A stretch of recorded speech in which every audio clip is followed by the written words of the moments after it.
Monaco. They travelled in a private jet owned by a man who might be considered Europe's most distinguished football supporter. Riva Alderson reports.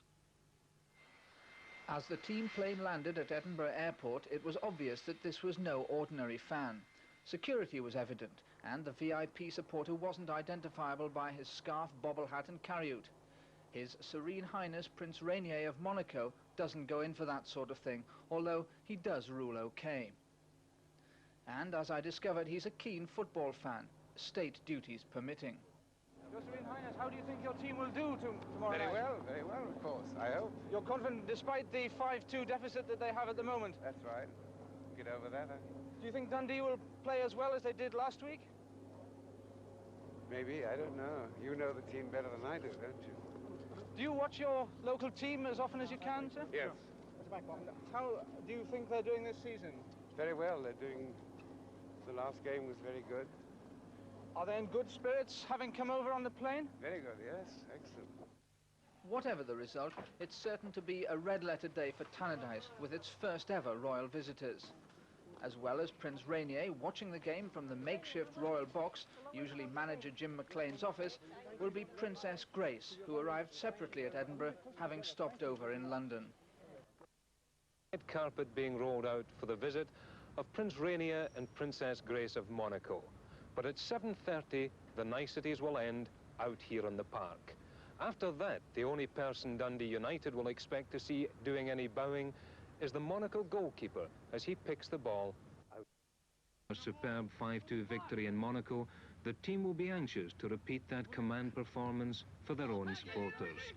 Manager Jim McLean is obviously determined that will be the case. He brings in the talented Graham Payne, who missed the first leg, but who has scored in his last two first-team outings, and young fullback Derek Stark, who is also capable of driving upfield and snatching a goal. I asked the Tannadice manager if, like the fans, he saw the outcome as a mere formality. To be completely honest about the game, this side are, as far as I'm concerned, the midfield and front players are exceptional players, and they could definitely cause us problems. And we've got to approach it that we're not being stupid in the way we go forward, but we most certainly must play the game as much as we possibly can in their half of the park. You've decided to make changes for the game from the first leg. What are the reasons for bringing back Graham Payne and Derek Stark? Well, first of all, the reason for the changes is that you're only as good as your last game, and the game at Airdrie was not nearly good enough, some of the performances. And the reason for bringing Graham Payne back is that he came on for Paul Sturrock when he was injured against Airdrie, and he scored the goal he scored against Hamilton. And there's no doubts about Graham Payne's ability to entertain the public, and there's no doubts about his ability to keep possession of the ball. But as far as I'm concerned, his record in scoring goals and winning matches for us is not nearly good enough. But the boy has taken a tumble to himself, I hope, and as he's scored in the last two matches, he most certainly must be given his chance, and in particular, as Ralph Milne's form is not nearly as consistent as we would like. The other change, at no time this season have I been happy with the full-back positions, and Derek Stark's coming in, and we hope he does as well as he did do against Aberdeen here earlier in the season. Monaco, who arrived in Dundee yesterday, have injury problems, with striker Eric Peku doubtful.